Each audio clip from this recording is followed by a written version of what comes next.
Merci Rémi de Michelis. Voilà, c'est la fin du journal. Merci à vous de l'avoir écouté. RFI, la sélection du mois. Bessao.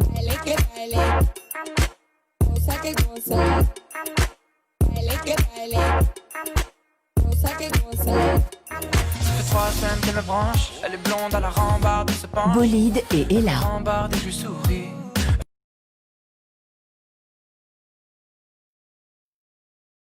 Je connais tous les habits qu'elle porte.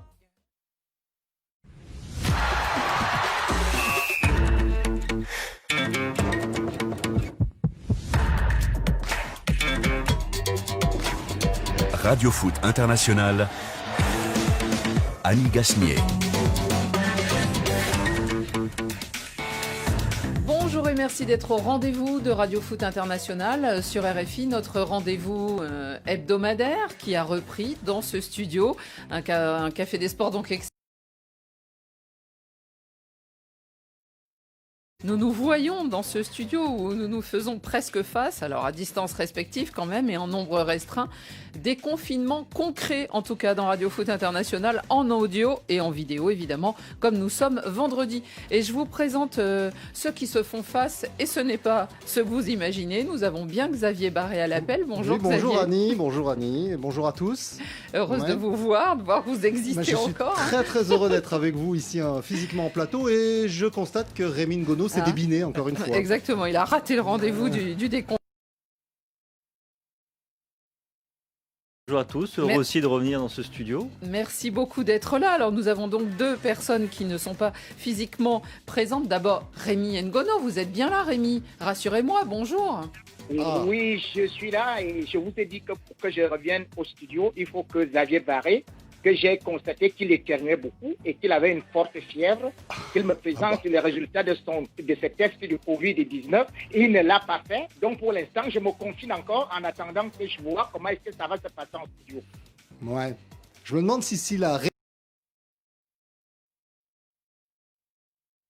franchement. Peut-être, nous allons en débattre. Et puis Alejandro Valente est là aussi avec nous. Bonjour Alejandro. Bonjour Annie, bonjour à tous. Au générique aussi de ce Radio Foot International déconfiné en régie, ils sont là derrière la vitre, je les vois, je les admire et c'est pas seulement à travers un écran désormais. David Finzel ainsi que Laurent Salerno et Souel Kedir. Alors au cœur des débats du jour, les amis, un domingo important en Liga. Real et Barça joueront la même après-midi.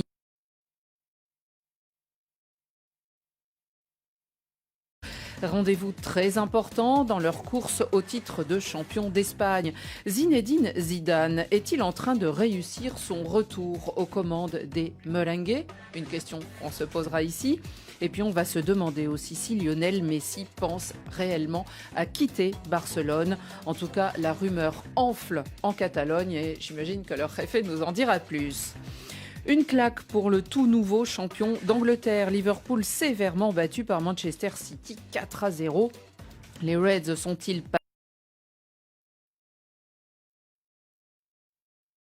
falloir entretenir la flamme de la gagne alors que les Citizens, eux, semblent déjà se préparer pour Lisbonne. Mais la capitale portugaise où revient le coronavirus pourra-t-elle véritablement accueillir le tournoi final de la Ligue des Champions? Tout cela est en pointillé. Nous terminerons évidemment par nos cartons et un peu de musique pour clore ce café des sports. Radio Foot, c'est parti.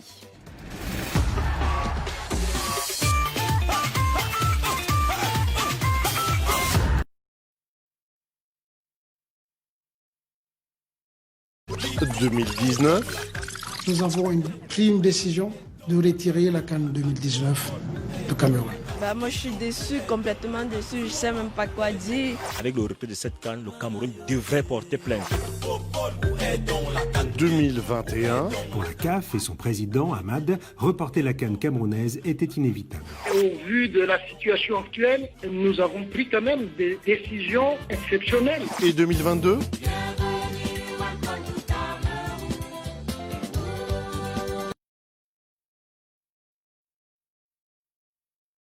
ne pas revenir sur l'information de la semaine, quand même, pour ce qui est de notre public et de nos auditeurs, à savoir cette CAN, la prochaine Coupe d'Afrique des Nations.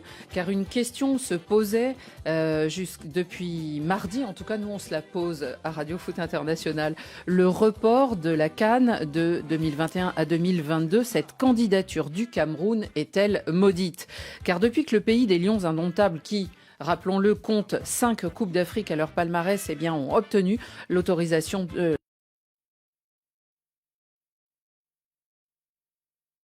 les embûches se multiplient. Il y a eu le changement de président de la CAF, il y a eu aussi le passage de 16 à 24 équipes, le passage de l'hiver à l'été, les travaux en retard, la pluie aussi, et résultat, cette CAN qui au départ était prévue en juin 2019, qui était passé à janvier. Bon, après, de juin à janvier 2021 à cause là d'un certain euro et bref. Maintenant, on en vient à janvier 2022 à cause du coronavirus.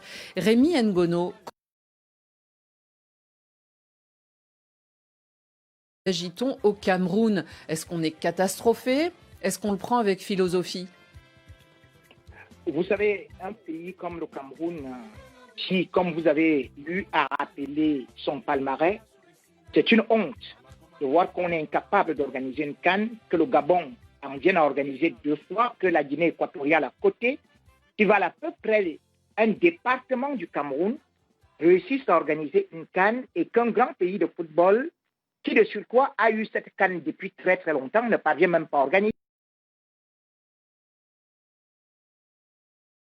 Peut-être que le virus s'est accumulé et là, c'est quand même pas de la faute du Cameroun. C'est pour ça que je parlais de malédiction, parce que finalement, on a l'impression qu'à chaque fois, c'est la pluie, ce sont des conditions des fois qui ne dépendent pas seulement de la construction d'un stade au Cameroun.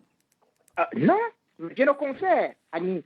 Je vous fais comprendre que ce fallacieux procès peut-être du virus vient d'ailleurs de faire que le Cameroun soit soulagé. C'est une épine pratiquement qu'on enlève au pied du Cameroun, puisque je vous fais comprendre, par exemple, justement, avait été confié à une entreprise qu'on appelait Pichini, eh bien, ce stade jusqu'à présent n'est pas terminé, puisqu'on a enlevé le stade, le marché du stade à Pichini pour redonner à McGill. Donc, c'était en novembre 2019. Donc, le stade n'est pas encore livré. Quand on va, par exemple, à Garoua, vous allez vous rendre compte que... Rémi, ce que je voulais savoir, c'était au Cameroun, comment on réagit? C'est-à-dire, est-ce qu'on se dit que c'est une malédiction ou on trouve des éléments concrets malgré tout? De toutes les façons, je vais vous dire une chose, c'est qu'on se rend quand même compte que malheureusement, c'est l'effet politique. Lorsqu'un chef de l'État dit « j'entends engagement » et qui ne parvient pas à l'organiser, eh bien, on se dit quand même que c'est une malédiction parce que le Cameroun va d'échec en échec. Quand les échecs s'accumulent et surtout que le chef lui-même ne descend pas pour voir les travaux, les ministres font des déclarations farcesques et puis on a des résultats cauchemardesques. Il y a un proverbe africain qui dit « quand le roi dort, eh bien, donc aujourd'hui, on est dans des rêves qui ne se réalisent jamais. » Eh oui. Alors, c'est vrai que le Cameroun n'est pas seulement responsable, par exemple, de ce qui s'est passé. C'est quand même le premier responsable, Annie. Ce que disait Rémi Ngono, oui. Pour une fois, je suis d'accord avec lui. C'est que la Coupe d'Afrique des Nations avait été confiée... Je disais juste pour le dernier report. Oui, en 2014 au Cameroun, et qui devait l'organiser pour 2019, qu'ils avaient 5 ans pour le faire et qu'ils n'ont pas été capable de le faire dans ce temps-là. Alors depuis, il y a des circonstances exceptionnelles qui font que cette candidature semble un peu maudite, mais les premiers responsables au départ, c'est quand même les Camerounais. Oui, c'est ça. Alejandro Valente, cette malédiction aussi, elle est un peu... On a envie, alors il y aura le CHAN quand même qui aura lieu en janvier 2021. Qui aurait dû avoir lieu heureusement, là, ce printemps. Qui aurait dû avoir lieu au mois d'avril, lui aussi victime du virus, mais comme on a tous les qualifiés, du coup il va bénéficier un peu de cette fenêtre. Mais on a presque envie de dire pourvu pour le Cameroun que cette CAN ait bien lieu en 2022, parce que les installations aussi, ça coûte très cher. À entretenir tout ça, on pense au JO de 2022 à Tokyo, Alejandro. Absolument, c'est un vrai souci. Qui nous suivent sur Facebook, se payent un petit peu la tête du Cameroun. Aujourd'hui, dans leurs commentaires, il y en a un qui dit, de leur gré, le Cameroun ne sera jamais prêt. D'autres disent, il n'y a pas de vrais dirigeants. Il y a d'autres qui disent, la CAN marchait très bien jusqu'à ce que le Cameroun décide de l'organiser. Évidemment, il y a d'autres qui prennent la défense du Cameroun, mais c'est vrai qu'il y a quelque part un petit peu une espèce de sensation de catastrophe permanente autour de cette candidature camerounaise à l'organisation. Il faut admettre aussi qu'aujourd'hui, si la CAN était organisée par n'importe quel pays africain, elle serait quoi qu'il arrive reportée. Oui, parce que c'est quand même ça qu'il faut rappeler aujourd'hui. Le dernier report, c'est ça. Mmh.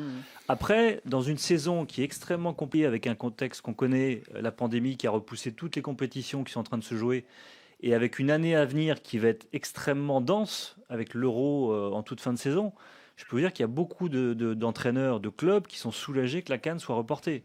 Je pense évidemment aujourd'hui à Jürgen Klopp qui craignait déjà de perdre Mo Salah.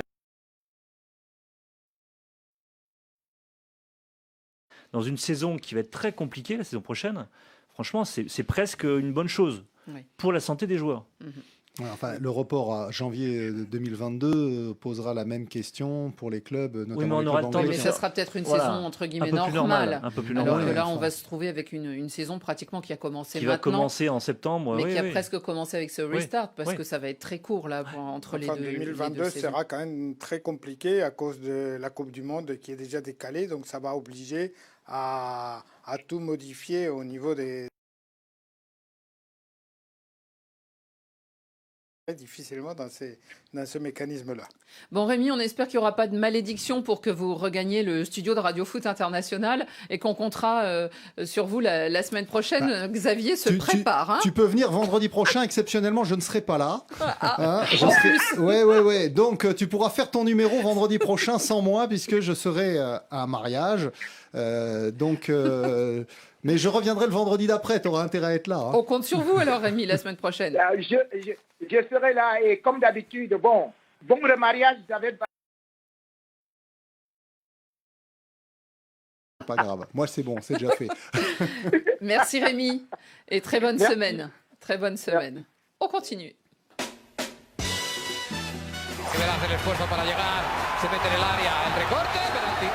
El recorte de Olivera que llegó tarde y el penalti señalado, creo que ha sido claro, luego lo veremos ahora. Alors c'est Sergio Ramos face à Soria et ça passe pour le capitaine du Real Madrid 1-0 à 12 minutes de la fin, 9e but cette saison en championnat.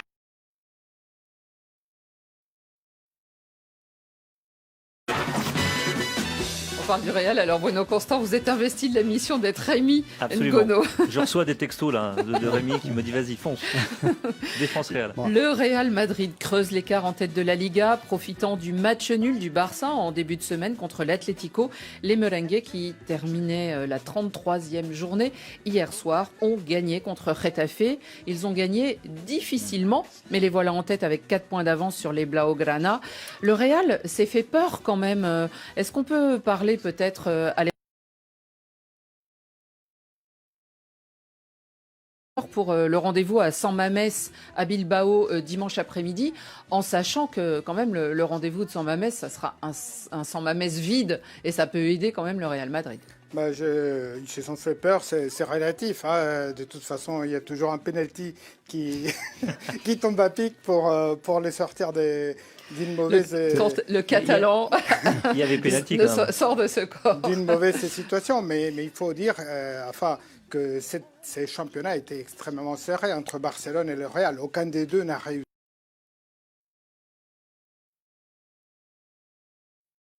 Quand même des périodes très faibles, ont perdu beaucoup de points.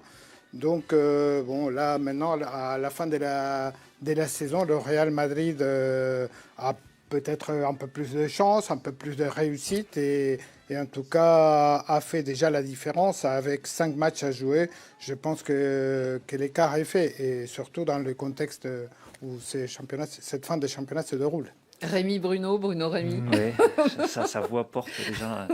Non, ce qui est marrant, c'est qu'on avait dit que le confinement durant la pandémie soit ça explose, soit ça se renforce. Et à la sortie du Vous avez confinement... vu en France, entre le président de la République et le Premier ministre, ça a explosé. Et bien en Liga, c'est un peu pareil. C'est-à-dire que le Barça a totalement explosé, je trouve. Il faut rappeler quand même qu'avant la pandémie, le Barça était en tête, 2 points d'avance sur le Real. Aujourd'hui, ils en ont 4 de retard sur Real Madrid. Et que d'un côté, on a le Barça qui a totalement explosé au niveau du vestiaire, des dirigeants, etc. Ouais, on en ça parlera. va y venir. Et d'un côté, le Real qui s'est ressaisi, qui s'est unifié autour de son entraîneur et qui est reparti sur des bases solides. La saison de Liga est une des plus faibles depuis très longtemps. On a deux équipes. Elles ont eu beaucoup de mal à démarrer dans cette saison. Et dans le jeu, c'est quand même pas beau à voir, c'est pas extraordinaire. Surtout le Real. Encore une fois, le Real, c'est poussif, c'est un penalty en fin de match. Même s'il y a penalty, ça reste un penalty. Donc c'est extrêmement compliqué pour les deux. Et même si le Real a 4 points d'avance, moi je serais à leur place, je ferais pas encore les beaux. Franchement, ça tient un fil, ça tient beaucoup sur Benzema, sur Ramos, mais c'est pas un grand Real Madrid. Et ça rappelle, même si Zidane, vous posiez la question en début d'émission, est-ce que Zidane est en train de réussir son retour ?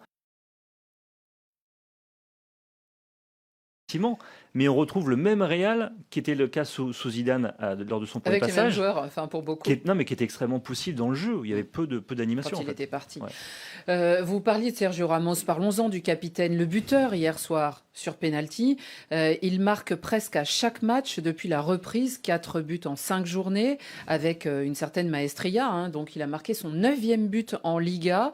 C'est 70 buts en 449 matchs et surtout le défenseur ayant inscrit le plus de buts en Liga cette saison, défenseur emblématique du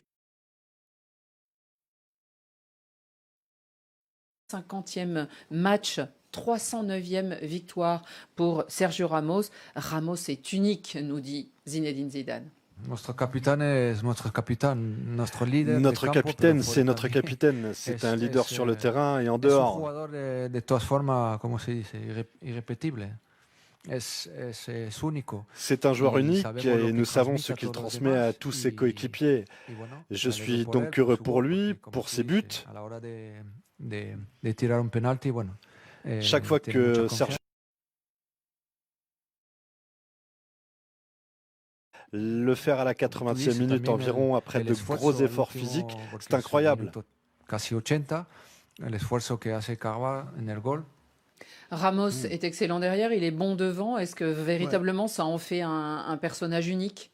C'est-à-dire que déjà s'il marque des pénaltys, c'est aussi parce que le Real Madrid en a même pas mal et parfois qui ne sont pas tout à fait justifiés. Bon, passons maintenant à Sergio Ramos. C'est pas Alejandro qui parlait là. Je qu'on soit d'accord, il y a bien pénalty. Celui-là est généreux, mais bon, il est pas scandaleux. Il y en a eu des généreux en faveur du Barça. Mais il y a eu d'autres histoires d'arbitrage dont on a déjà parlé qui étaient beaucoup plus étonnants. Maintenant, Sergio Ramos, c'est un super joueur. Il n'y a aucun doute là-dessus. Moi, je me souviens de ses débuts quand il était à arrière droit. Quand il arrive arrière droit, c'est d'ailleurs le seul joueur avec lequel Zidane a joué sur le terrain au Real Madrid, quand il était encore joueur. Donc ça fait très longtemps qu'il est là-bas. Il est arrivé de Séville, son club formateur, au Real. Il s'est très vite imposé dans un vestiaire, dans une équipe où c'est très compliqué de s'imposer, parce qu'on sait qu'il y a une forte concurrence, il y a beaucoup d'exigences. À l'époque, il y avait des leaders de vestiaire monumentaux.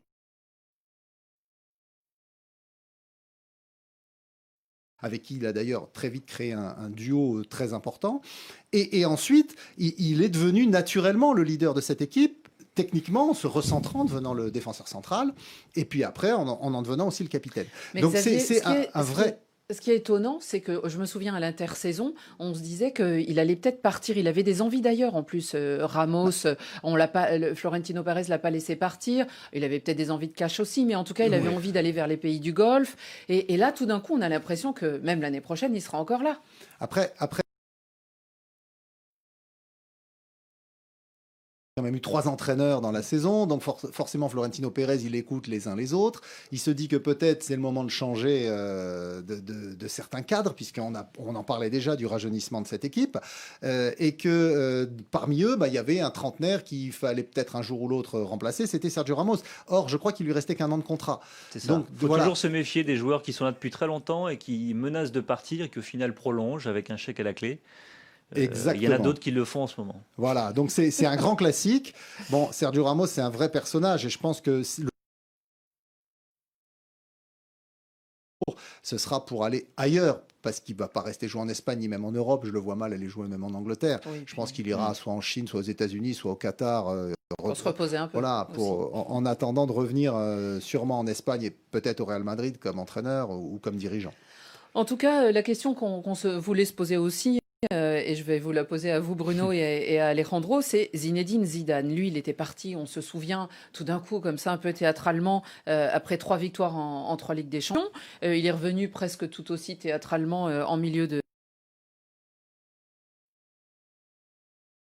Zinedine Zidane réussit, selon vous, son retour, par exemple, ce retour déjà en tête de la Liga, même s'ils n'ont pas encore gagné le titre. Est-ce que ça sera seulement la consécration ou est-ce que l'année dernière, on se demandait, l'intersaison a été un peu compliquée et puis là, on a l'impression qu'on retrouve quand même Zidane, le meneur du Real.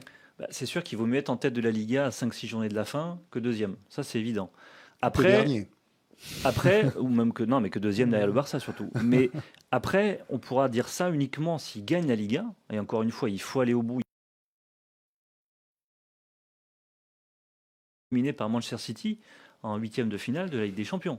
Parce que là ils ont déjà perdu au match aller, rappelons-le, 2-1. Il est très mal embarqué. Et la situation qu'on est en train d'entendre sur les 8e de finale retour, qui pourrait jouer peut-être sur terrain neutre, ça sera confirmé, mais pourrait du coup avantager en plus le Real de Zidane par rapport à Manchester City.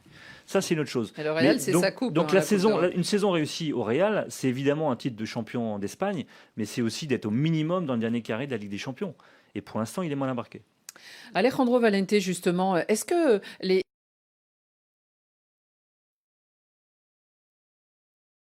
on le sait, le grand joueur, celui qui est respecté dans le vestiaire et tout, mais aussi des clés tactiques. Il fait souvent les bons changements au bon moment. C'est sûr qu'il vaut mieux s'appeler Zinedine Zidane que Quique Sétienne quand on entraîne une grande équipe. Au niveau de la crédibilité auprès des joueurs, c'est quand même beaucoup plus fort. Et on sent que Zidane, comme lors de son précédent passage, use beaucoup de ce prestige, de cette aura pour transcender les joueurs, pour le mettre dans les meilleures conditions. Après,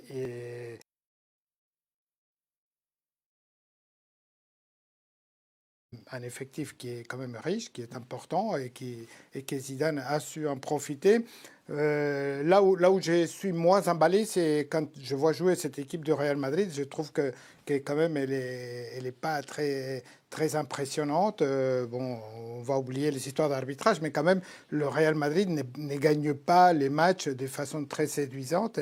Et ça, c'est quelque chose qui reste encore à acquérir. Mais bon, Zidane est arrivé en disant que sa priorité, c'était la Liga. Il est en passe de la remporter, donc pas de Zidane, c'est pas du beau jeu. Il l'a toujours dit. Les gènes d'entraîneur qu'il a acquis, c'est auprès d'entraîneurs italiens. C'est à la Juve.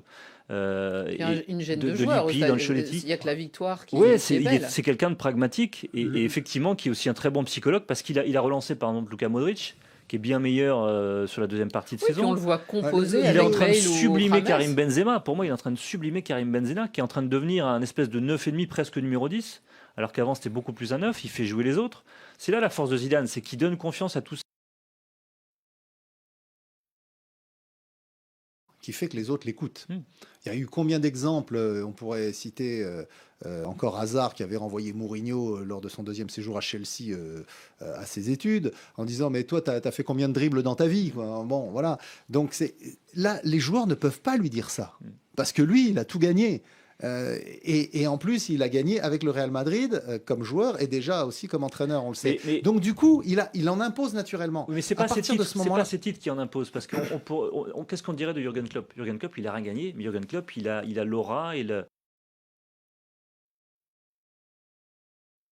à Dortmund. Oui, mais c'est le charisme qui est plus important que les titres, moi, je pense. Et Zidane, dans un vestiaire, il pèse. C'est lui qui a le pouvoir, c'est lui qui décide, c'est lui le patron.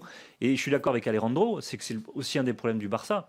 C'est que Sétienne n'en impose pas. Il a pas l'aura d'un grand entraîneur et d'un patron. Passe décisive. Du côté de Barcelone, on compte les points, bien sûr, les points de retard, malheureusement, pour les supporters des Blaugrana. Dimanche, ces Blaugrana iront jouer contre Villarreal, à Villarreal, le sous-marin jaune qui est 5e de la Liga. Donc ça ne va pas être simple.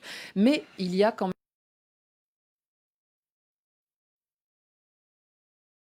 point de retard ces heures-ci, c'est une énorme rumeur. Sur la Rambla, Alejandro Valente, Messi serait prêt à partir. Il ne rénoverait pas son contrat. Alors c'est la Cadena Ser qui donne cette information, c'est-à-dire la grande chaîne espagnole et notamment qui sort souvent des informations sur le sport. Il ne prolongerait donc terminerait l'année prochaine, la prochaine saison, en juin 2021. Et puis il partirait. Alors info ou intox, Alejandro? Je dirais plutôt intox parce que il faut savoir que Messi, depuis longtemps, a dans son contrat à payer à condition de l'annoncer au club avant le 30 mai de chaque année. Donc cette année, par exemple, il a décidé de continuer à évoluer sous les couleurs du Barça, mais il aurait pu très bien dire, voilà, je pars, je m'en vais, et ça se serait terminé comme ça.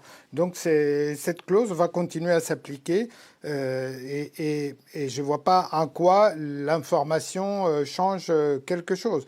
Après que les négociations pour la prolongation ou pas de son contrat, ça va se poursuivre, c'est des discussions qui sont longues.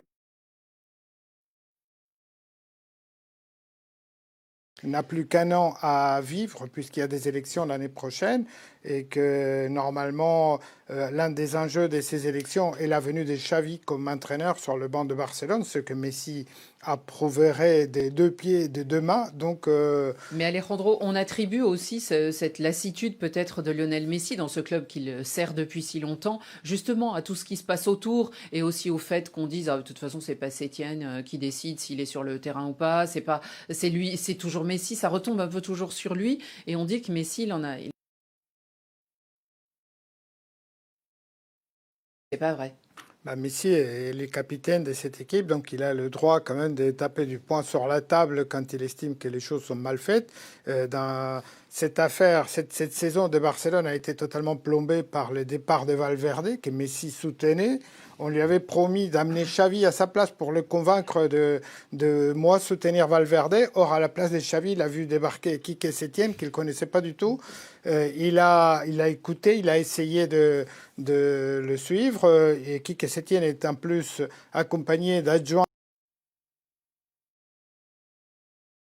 psychologues et qui ont il y a eu beaucoup d'accrochages avec Messi, avec d'autres joueurs. Donc on peut comprendre qu'au vu du jeu du Barça, au vu de ce relationnel, au vu de cet entraîneur dont on lui avait dit monts et merveilles et qui finalement se révèle bien décevant, Messi ne soit pas content et il le fasse savoir.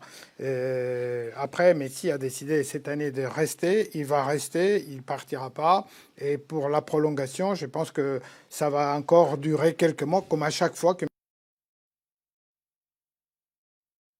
Le Argentin de Rosario, Newell's Old Boys, a dit qu'il l'attendait. De toute façon, il l'attendra, que ce soit cette année ou l'année prochaine. Xavier Barry, une question quand même. Est-ce que, évidemment, le feuilleton Neymar reprendra aussitôt que reprendra le mercato, et surtout, sans doute, après la Ligue des Champions, est-ce que la venue de Neymar pourrait aussi rassurer ou calmer Messi dans le sens où il se sentirait écouté? Parce qu'on sait qu'il désire que ce joueur, qu'il l'aiderait surtout à ce que les résultats soient meilleurs avec le Barça, peut changer quelque chose? Temps où Messi aurait lâché à Neymar, j'arrête dans 2 ans, viens me remplacer. Donc voilà, donc Neymar a ça derrière la tête. Bon, il attendait Neymar, il a vu débarquer Griezmann, qui, on le sait tous, est un super joueur, mais qui, à l'évidence, n'arrive pas à s'intégrer dans ce collectif. Moi, je pense que, on ne peut pas faire aujourd'hui à Barcelone sans Messi, telle que l'équipe a été construite, et vu tout ce qu'il apporte à l'équipe, on est obligé d'en tenir compte. Mais c'est comme ça dans tous les grands clubs. On parlait du Real Madrid, Florentino capitaine. Avant, c'était Iker Casillas. D'ailleurs, c'était les deux en général qui allaient, Iker Casillas et Sergio Ramos. Bon, maintenant, c'est Sergio Ramos le capitaine. Mais dans tous les clubs, comme ça, les dirigeants ont des relations privilégiées avec des joueurs qui sont là depuis un certain temps. Donc, c'est pas choquant que le Barça, que Messi ait son mot à dire dans un certain nombre de choix. On verra en tout cas ce qui se passera dimanche, parce que pour ce qui est de gagner la Liga, ces 2 matchs seront évidemment importants. Les 2 équipes se tenant de très près pour remporter le titre. On continue et on va vers l'Angleterre.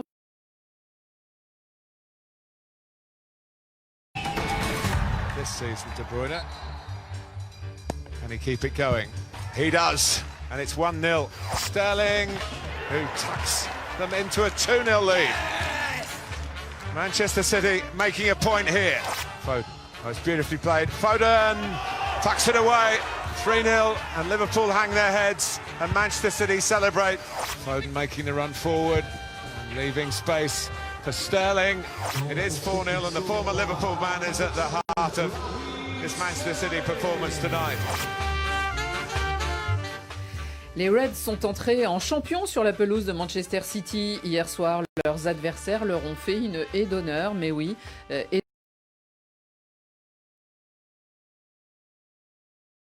Citizen leur ont donné le tournis. Résultat 3-0 à la mi-temps, 4-0 à la fin du match. Vous venez d'entendre les buts. C'est là. Alors, vous avez entendu l'écho aussi. Hein. Chaque but, il y avait vraiment beaucoup d'applaudissements parce que là, au moins, c'est l'ambiance réelle des joueurs, c'est-à-dire à huis clos. En tout cas, c'est la plus grande déroute d'une équipe déjà sacrée championne en Angleterre et Jürgen Klopp était furieux. Eux, ils ont réussi à convertir leurs occasions, pas nous. City a été à 100% de réussite.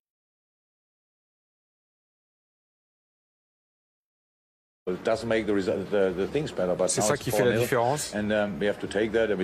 C'est une défaite qu'on doit accepter, c'est la vie, entre guillemets.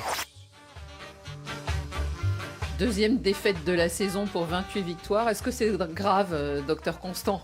Ben non, parce que vous voyez, on peut perdre 2 matchs, c'est-à-dire un de plus que la saison précédente, et on est champion cette année, on ne l'est pas la saison précédente. Donc comme quoi...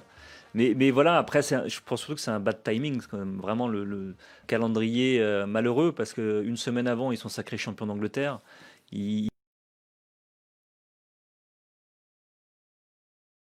Particulière, mais on peut penser qu'une semaine après, ils avaient encore un peu des confettis dans les cheveux, qu'il y avait encore un peu Vous avez les cheveux rouges, hein, pour ce qui est de Firmino pour notamment. certains, ouais, il y avait encore un peu de bière peut-être dans le sang. Enfin voilà, ils l'ont célébré, c'est normal. Et vous jouez chez votre dauphin, votre que vous avez mais surclassé toute la saison, à plus de 20 points des Reds, champion d'Angleterre en titre jusqu'à ce que Liverpool le prenne, et puis surtout qui a vite de revanche. City, ils n'ont qu'une envie aujourd'hui, ils sont assurés de terminer dans les 4 premiers, donc ils ont envie que la saison prochaine reprenne. De Guardiola. Mais voilà, ils ont pris une claque, mais pour moi, ils étaient démobilisés. Qui n'a pas beaucoup de signification, si ce n'est que Manchester City est en train de dire ok, vous avez gagné cette bataille, mais la guerre continue et dès la saison prochaine, on sera là. Alors, le but de City, des Reds, c'est aussi de battre des records parce qu'ils ont été sacrés très tôt dans la saison, ce qui est déjà assez exceptionnel. Mais en plus, City avait marqué 100 buts l'année dernière, ils aimeraient en marquer plus. Ils peuvent encore aller jusqu'à 107 au vu de ce qui se passe. Il y a encore 7 journées. Est-ce que ça anime encore suffisamment des joueurs qui sont sacrés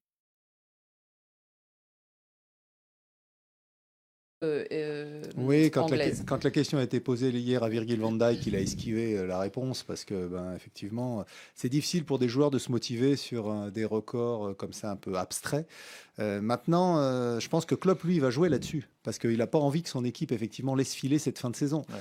Donc, évidemment, il va continuer de... Qu'il ne soit pas humilié, quoi, en tant que champion. Pas humilié, non, mais qu'ils inscrivent leur nom, leur performance sur les tablettes des records de la Première Ligue. Alors, peut-être pas tous, mais en tout cas un certain nombre. Vous parliez du nombre de points, effectivement. En mettre 107 ou 104 peut-être maintenant, je crois. Mais bon, bref, dépasser le record de Man City. Donc ça, ce serait effectivement un symbole important. Voilà, maintenant, est-ce que ça va suffisamment motiver les joueurs pour une fin de saison où ils n'ont plus rien d'autre à jouer? J'en suis pas convaincu. Parce que Man City, en revanche, eux, ils préparent la Ligue des Champions parce qu'ils veulent la gagner, d'autant plus qu'ils ne sont pas sûrs d'y être la saison prochaine, puisqu'on saura le 13 juillet s'ils sont exclus par l'UEFA des prochaines Coupes d'Europe. Je vais vous faire une confidence, Klopp s'en fout des records. Pour lui, il a dit c'est des records qui sont...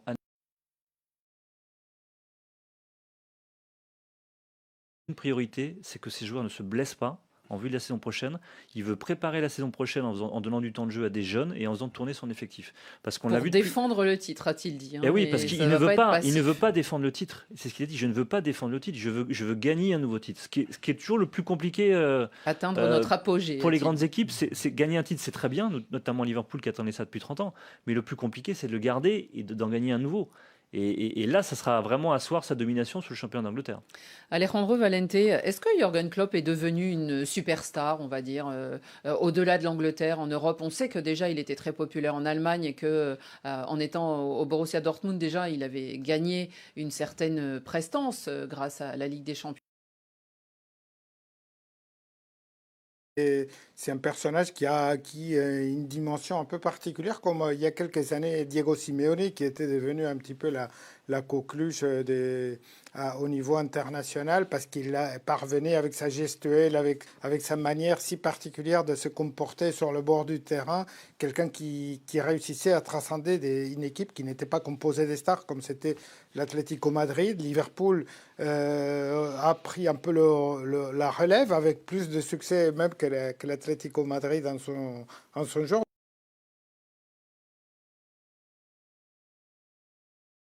Si hier, personnellement, j'étais très content de la tournure de ce match, parce que je trouve que City joue quand même beaucoup mieux que Liverpool, même s'il a été moins performant cette année. C'est difficile de juger quand même Liverpool sur le match d'hier, Oui. parce que d'autant plus, et Bruno il faisait allusion, et je suis assez d'accord, c'est que le Liverpool de Klopp d'aujourd'hui n'est plus du tout le même de quand il est arrivé, c'était en 2015, en octobre. Je crois qu'il reste un seul joueur. Voilà, il ne reste plus qu'un seul joueur. Donc cette équipe a changé. Il y a eu un énorme travail, mais on en a déjà parlé la semaine dernière, notamment au niveau du recrutement. Et il y a des statistiques très, très intéressantes à ce sujet. Et notamment, ce qui est révélateur, c'est le poids des buteurs dans le total de buts marqués. Au début, le trio Firmino, Salah, Mané, c'était 67% des buts, puis c'est passé à 60%, et c'est un peu plus de 50% cette saison. Donc on voit effectivement que le jeu a évolué, qu'il est plus porté vers l'avant, qu'il y a une volonté de construire, d'où d'ailleurs les résultats auxquels on assiste souvent dans ces matchs entre Manchester City et Liverpool. C'est que il n'y a pas une équipe qui, au début, Liverpool, celui qui marque en premier, en général, il gagne. J'ai regardé sur les 7 derniers matchs entre les deux équipes, il n'y a aucun renversement de tendance. Vous savez que le plus difficile aujourd'hui, ce qui est décisif souvent, c'est l'équipe qui marque en premier. Alors, quand c'est une petite équipe face à une grosse, ça retarde un peu le suspense du résultat final. On le voit avec le PSG, même s'ils sont menés, ils finissent toujours par gagner, ou presque. Le Bayern, pareil, dans leur championnat respectif. Mais là, quand vous avez Liverpool-Manchester City, il n'y a pas de renversement de situation, parce que l'équipe qui marque en premier, elle sait tellement bien gérer les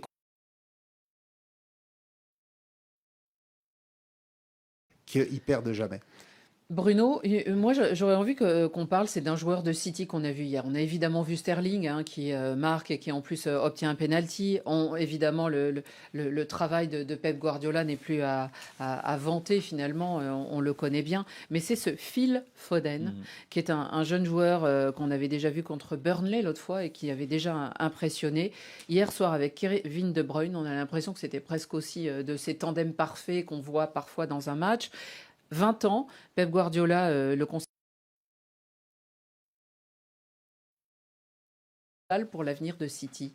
Oui, depuis la reprise du championnat. C'est un Anglais, hein. Oui, depuis la reprise du championnat, c'est le joueur le plus impliqué directement sur des buts dans le championnat d'Angleterre, alors qu'il est tout jeune. Il est appelé à succéder à David Silva, qui va s'en aller à la fin de la saison de Manchester City après 10 années à City. C'est un immense joueur qui a pris une part importante dans la grande réussite de ce club depuis 10 ans, et que succéder donc à ce joueur David Silva, Guardiola était très clair, on lui a posé la question, comment vous allez remplacer David Silva? Il a dit, je vais recruter personne. Là, c'est énorme, parce qu'il a déjà confiance en ce gamin de 20 ans, qui dès qu'il a l'occasion, montre à chaque minute qu'il a un talent fou. C'est un vrai joueur, beau, élégant, fin techniquement, qui a une vision du jeu extraordinaire, et qui, effectivement, il y a déjà une bonne association avec Kevin De Bruyne. L'une des forces du City de Guardiola, c'était l'association De Bruyne-David Silva. Et Phil Foden vraiment marche dans les pas de David Silva. Il y a évidemment Bernardo Silva qui est là, il y a Sterling, il y a Mahrez Mahrez qui fait une saison époustouflante. Donc il y a du monde, il y a vraiment du beau monde. Mais Foden qui était vraiment, parce que c'est peut-être le plus grand talent du football anglais depuis, je ne sais pas, j'allais dire Wayne Rooney peut-être.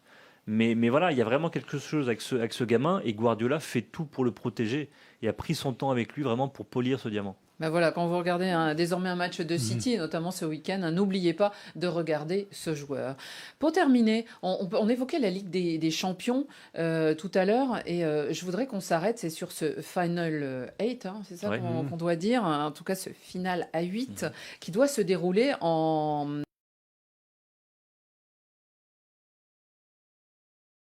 La ville de Lisbonne, pour l'instant, tout est programmé par l'UEFA. On a déjà le nombre de stades et c'est programmé au mois d'août, du 12 au 23 août, dans une ville qui vient malheureusement de reconfiner certaines zones de la capitale du Portugal. Le coronavirus est revenu. Il y a 19 quartiers où la population est bloquée chez elle. Alejandro Valente, est-ce que ça peut, selon vous, hypothéquer ce contexte de Ligue des Champions et surtout empêcher la tenue de la fin de la compétition?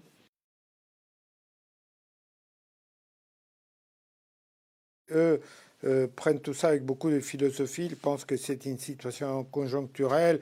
On est à plus d'un mois de ce rendez-vous et les choses vont probablement évoluer d'ici là. Ce qui est certain, c'est que l'UEFA, même si elle dit ne pas avoir de plan B, étudie de très près la situation. Dans une semaine aura lieu le tirage au sort de cette phase finale de la Ligue des Champions, avec les tirages au sort des quarts de finale et puis des demi-finales. Donc on connaîtra les programmes détaillés et probablement on en saura et évalue cette situation à Lisbonne. Mais pour le moment, la sérénité règne aussi bien à Nyon du côté de l'UEFA qu'à Lisbonne où le Portugal se prépare à accueillir cette compétition. L'UEFA, Xavier Barré, dit on n'a pas de plan B. Est-ce qu'il faut la croire? Non, parce qu'ils avaient envisagé de la faire en Allemagne, justement, cette phase finale de Ligue des Champions. Où finalement se fera la Ligue Europa. Voilà, donc ils ont choisi le Portugal. Il y a des parce que déroutements, on va dire. Oui, c'était un terrain neutre, puisqu'il n'y a pas de club portugais qualifié pour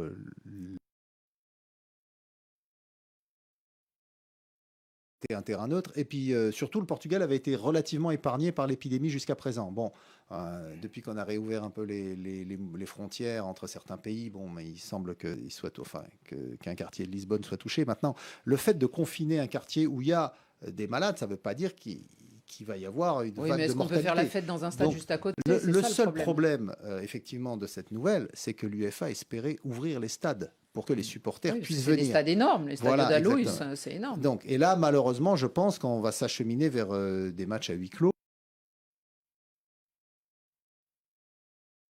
On voit que c'est la même situation en France, où le président Le Gall espérait que la finale de la Coupe de France se déroule dans un stade plein, PSG Saint-Etienne. Et ben, malheureusement, il y aura 5000 spectateurs maximum. Et ce sera pareil pour la finale de la Coupe de la Ligue PSG Lyon. Bruno Constant, peut-être qu'il y a quelque chose à étudier, c'est du côté de l'Angleterre avec Leicester. Leicester où, pareil, la ville, il y a un retour du virus, donc on confine plus ou moins la population. Et l'équipe, Leicester City, les Foxes ont dit, nous, on ne bouge pas de notre stade et on restera. Oui, c'est ce qu'ils ont avancé avec la possibilité de reporter le qui devait se tenir à Leicester. Moi, j'ai eu un ami à Lisbonne, c'est le flou le plus total. Et là, je rejoins Alejandro. De toute façon, dans cette pandémie, on apprend chaque semaine des choses différentes. Donc, il faut marcher un peu sur des œufs, attendre peut-être au moins 15 jours. Mais à un moment donné, il faudra prendre une décision. Parce qu'il y a aussi, c'est pas que des équipes qui se déplacent, mais il y a tout un environnement, des délégués, des staffs autour des équipes. Donc il faut apprendre, il faut qu'il y ait un plan B. Je suis étonné que l'UEFA dise qu'il n'y ait pas de plan B. J'imagine qu'ils en ont étudié un ou qu'ils en ont un sous la main. D'autres pays forts qui sont susceptibles d'accueillir, il y avait l'Allemagne évidemment, mais ça ne sera pas le cas. La France aujourd'hui, est-ce que la France est capable d'accueillir ces quarts de finale dans les meilleures conditions? J'en sais rien. C'est un casse-tête quand même. C'est pareil, quand on regarde la France, on voit bien qu'il y a des régions qui sont plus ou moins touchées, d'autres qui ne le sont pas du tout. Donc effectivement, si on dit aujourd'hui on va organiser les finales en Bretagne, ben, effectivement c'est la région de France qui est la moins touchée. Donc ça paraît très cohérent. Et puis avec les gens qui vont partir en vacances, peut-être que la situation ne sera pas la même dans quelques semaines. On ne le souhaite pas évidemment. Donc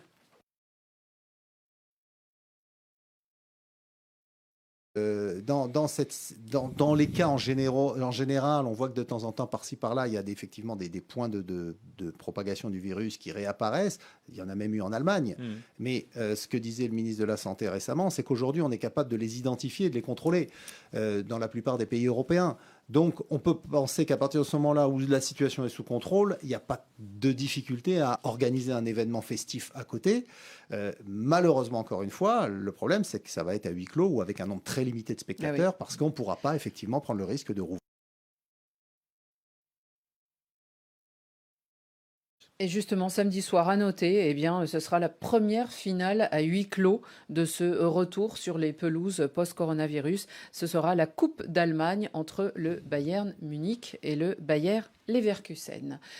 On approche de la fin de l'émission. Alors, évidemment, c'est notre session carton. Carton jaune. Un carton qui sort un carton jaune. Ouh là là là là, carton rouge. Carton rouge. Dans la confusion. Carton vert. Extraordinaire. Rien à dire. Vous me laisserez prendre la main à une femme, la première à présider un grand club de football, et c'est en République démocratique du Congo. L'AS V-Club, l'équipe la plus populaire de Kinshasa, la capitale, a désormais pour présidente Bestine Kazadi, maître Bestine Kazadi, puisque c'est une avocate. Elle a été élue à la tête du club quinois pour 4 ans, au nom du père, dit-elle, et au nom de son père, qui a présidé aussi ce club pendant fort longtemps. Et une autre femme tiendra les cordons de la bourse. Il s'agit de Christine Lenzo, élue V-Club a été fondé en 1935. Bonne chance, mesdames. Bruno Constant. J'avais envie de profiter de l'absence de Rémi pour donner un carton rouge à José Mourinho, mais je vais pas le faire. Je suis beau joueur, je vais pas le faire. Oui, parce que Tottenham a perdu hier et s'éloigne au classement. Non, j'avais envie de donner un carton vert, presque rouge, parce que ça concerne Liverpool. On a beaucoup parlé dans le succès de Liverpool, de Jürgen Klopp, de tous ses joueurs, mais il y a un personnage qui est extrêmement important et peut-être aussi important que Jürgen Klopp dans ce succès, qui est très discret, qui est méconnu, c'est Michael Edwards. Propriétaire de Liverpool, le premier message qu'il a envoyé quand Liverpool était officiellement sacré champion d'Angleterre, c'était pas à Jürgen Klopp, c'était à Michael Edwards, qui est en fait quelque part le directeur sportif de ce club.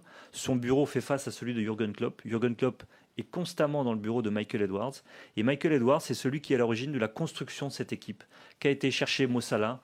Klopp n'en voulait pas, il ne croyait pas en Salah parce qu'il avait échoué à Chelsea. Il a été chercher le petit Robertson à Hull, qui était relégué en D2 anglaise. C'est Edwards qui a convaincu Klopp que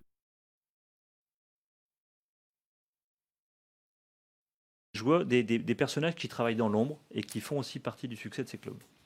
Xavier Barret. Puisqu'on est en Angleterre, on va y rester. Moi, je voudrais donner un carton vert à un garçon qu'on suit tous depuis longtemps, qui a été particulièrement bon cette semaine avec West Ham contre Chelsea, c'est Michael Antonio, parce que son histoire est absolument incroyable. Il a déjà 30 ans maintenant, il a été présélectionné plusieurs fois en équipe d'Angleterre, mais il n'a aucune cape pour le moment. Peut-être qu'il aura une chance une fois dans les mois qui viennent. Et ce gars-là, il est parti de la 7e division, il est monté.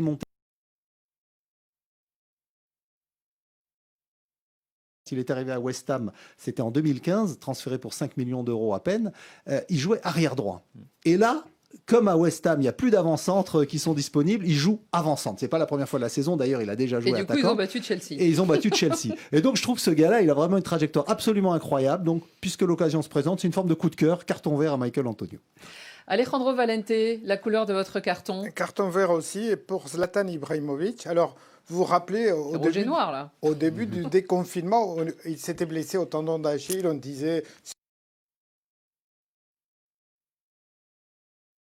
Ce mercredi, il a fait sa réapparition à la 65e minute d'un match bien mal embarqué pour Milan AC face au Spal, puisque le Milan AC était mené 2-0. Et son entrée a complètement transformé l'organisation offensive du Milan AC, qui a fini par égaliser 2-2. Il n'a pas marqué, mais il a montré qu'il a encore de belles jambes et que Zlatan reste Zlatan, même à 38 ans, et même avec un tendon d'Achille en mauvais état. Ibra Zlatan encore, donc apparemment. Il va quitter Milan, a priori. Il va retourner en Suède. Avec avec l'équipe de Malmö, hein, c'est ça.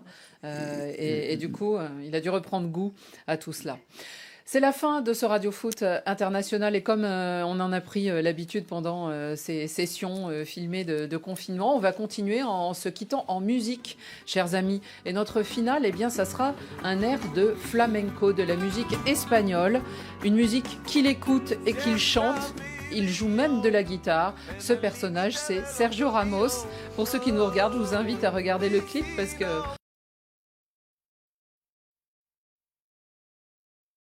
il a bien la voix des chanteurs de flamenco. Merci à tous. Merci donc à David Finzel qui m'a aidé à préparer l'émission, Laurent Salerno, Souel Kedir. Merci à tous. Merci messieurs. Et on se retrouve la semaine prochaine, toujours en studio maintenant. Merci.